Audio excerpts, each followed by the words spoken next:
নমস্কার বন্ধুরা, আজকে আমি চিড়ে আর সুজি দিয়ে এমন একটা সুস্বাদু আর স্বাস্থ্যকর রেসিপি বানিয়ে দেখাবো, যেটা আপনারা সকালের জলখাবারে, স্কুল কলেজের টিফিনে বা রাতের ডিনারেও বানাতে পারেন। খুব সহজ একটা রেসিপি, খেতে খুবই সুস্বাদু আর স্বাস্থ্যকর, আর খুব কম সময়ে নামমাত্র তেলে তৈরি করা হয়ে যায়। তাহলে চলুন রেসিপিটা শুরু করি। রেসিপিটা বানানোর জন্য এখানে নিয়েছি বোল, তাতে নিয়ে নিচ্ছি হাফ কাপ চিড়ে। এখন এই চিড়েটাকে 2-3 বার প্লেন জলে ভালো করে ধুয়ে জল ঝরিয়ে নেব। চিড়েটা ধুয়ে নিয়েছি। এখন ধুয়ে রাখা চিড়েটা একটা বড় মিক্সিং বোলে দিয়ে দিচ্ছি। এর মধ্যে দিচ্ছি হাফ কাপ সুজি, হাফ কাপ টক দই। এখন সব কিছু ভালো করে মিশিয়ে নেব। মেশানো হয়ে গেছে। এবার এই চিড়ে সুজি দইয়ের মিশ্রণ মিক্সিং জারে দিয়ে দিচ্ছি। এবার মিক্সিতে মিহি করে বেটে নেব। মিহি করে পেস্ট করে নিয়েছি। এবার এই মিশ্রণটা একটা বড় মিক্সিং বোলে ঢেলে রেখে দেব।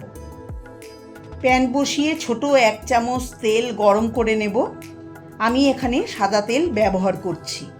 তেলটা গরম হলে দিয়ে দেব হাফ চা চামচ গোটা জিরে, অল্প সর্ষে, আর দিয়ে দিচ্ছি ফ্রেশ কারি পাতা।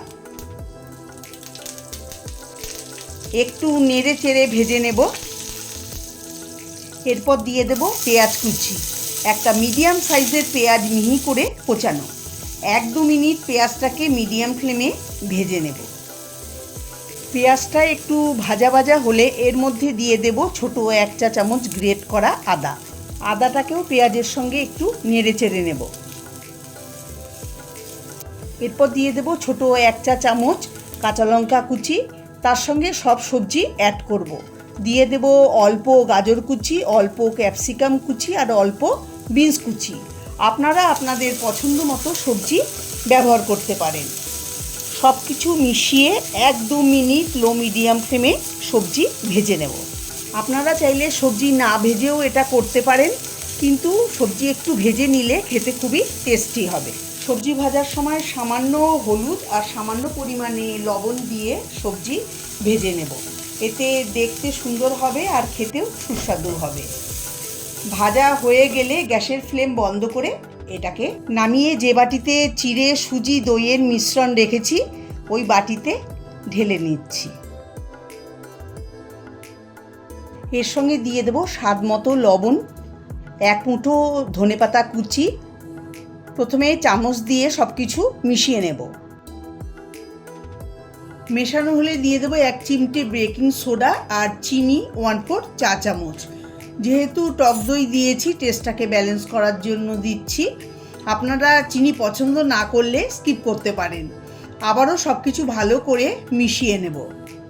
দেখুন মিশ্রণটা এরকম হবে, একদম পাতলাও হবে না, আবার খুব ঘনও হবে না। প্যানে সাদা তেল ব্রাশ করে নেব। আপনারা চাইলে ঘিও ব্যবহার করতে পারেন। এখন মিশ্রণ থেকে হাতায় করে নিয়ে প্যানে দিয়ে দিচ্ছি। এই সময় গ্যাসের ফ্লেম লোতে রাখতে হবে। এখন ঢাকা দিয়ে 2 মিনিট রেখে দেব। ঢাকা খুলে নেব, উল্টে দেব। দেখুন ভাজাটা কতটা সুন্দর হয়েছে। আবার ঢাকা দিয়ে উল্টো পিঠটা ভেজে নেব। ঢাকা খুলে নেব, উল্টে পাল্টে লালচে করে ভেজে নেব। ভাজাটা হয়ে গেছে, তুলে একটা ডিশে রেখে দেব। এইভাবে আমি বাকি সব ভেজে নেব। টমেটো কেচাপ আর গ্রিন চাটনির সঙ্গে গরম গরম সার্ভ করে নিচ্ছি। আমার আজকের এই রেসিপি আপনাদের কাছে কেমন লাগলো অবশ্যই জানাবেন। যদি ভালো লেগে থাকে তাহলে আপনারা বাড়িতে অবশ্যই একবার ট্রাই করে দেখতে পারেন। আশা করি আপনাদেরও ভালো লাগবে। ভালো লাগলে লাইক, কমেন্ট, শেয়ার করবেন। আমার চ্যানেলে নতুন বন্ধু হয়ে থাকলে চ্যানেলটাকে অবশ্যই সাবস্ক্রাইব করবেন। সবাই ভালো থাকবেন, সুস্থ থাকবেন। নমস্কার।